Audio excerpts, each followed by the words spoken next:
Ramadan merupakan bulan yang istimewa. Salah satunya karena bertepatan dengan peristiwa nuzulul Quran. Apa itu nuzulul Quran? Yuk kita lihat videonya bersama-sama. Nuzulul Quran.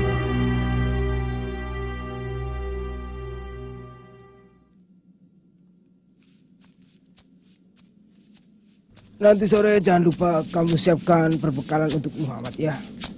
Iya, perbekalan untuk beberapa hari. Ini untuk kesekian kalinya beliau menyendiri di gua itu. Kira-kira apa yang dia kerjakan di sana? Persisnya aku tidak tahu. Namun aku menduga kondisi masyarakat kita yang seperti inilah yang mendorong beliau mengasingkan diri. Kondisi seperti apa? Apa yang kau maksud? Cobalah kau lihat di sekeliling kita. Ayo minum lagi. Orang mabuk-mabukan dan berjudi. Bayi perempuan dikubur hidup-hidup. Penyembahan berhala yang sama sekali tidak berguna. Orang-orang gemar berperang dan saling membunuh. Itulah yang terjadi sekarang ini. Demikian apa yang dilakukan Rasulullah. Hingga suatu malam datanglah malaikat Jibril dan berkata, "Iqra."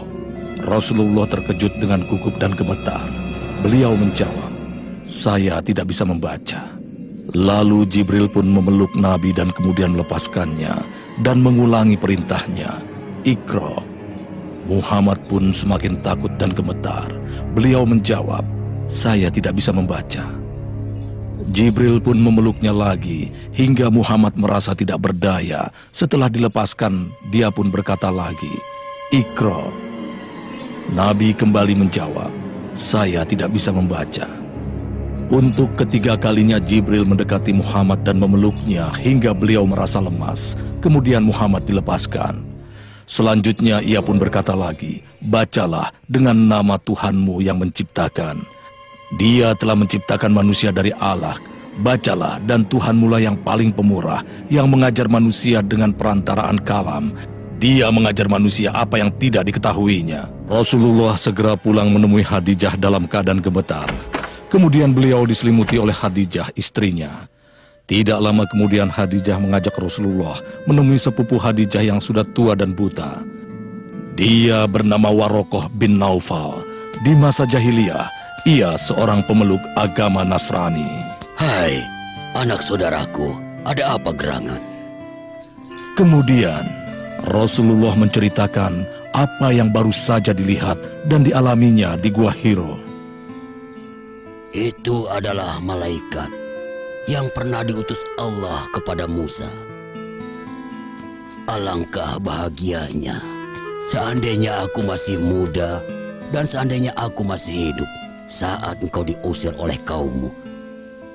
Pasti aku akan membelamu sekuat tenaga. Tidak lama kemudian, Warokoh meninggal dunia. Dari video tadi kita tahu bahwa nuzulul Quran merupakan peristiwa penting turunnya Al-Quran kepada Nabi kita, yaitu Nabi Muhammad SAW di Gua Hiro pada tanggal 17 Ramadan. Nabi Muhammad SAW mendapatkan wahyu pertama kali melalui malaikat Jibril sebagaimana di dalam Quran surat Al-Alaq ayat 1 sampai dengan 5. Bismillahirrahmanirrahim. Iqra bismi rabbikal ladzi khalaq. Khalaqal insana min 'alaq. Iqra wa rabbukal akram. Alladzi 'allama bil qalam. 'Allamal insana ma lam ya'lam. Dengan Al-Quran, kita bisa mengetahui perbuatan yang baik dan perbuatan yang buruk. Karena Al-Quran merupakan pedoman hidup kita sebagai umat muslim untuk mencapai kebahagiaan di dunia dan akhirat. Nah, di bulan Ramadan ini, yuk teman-temanku, kita berbanyak bersama dengan Al-Quran. Bagaimana caranya? Teman-teman bisa melakukannya dengan cara membaca Umi, memurojaah surat yang sudah kalian hafalkan. Nah teman-teman, yuk kita cintai Al-Quran agar hidup kita bahagia dunia dan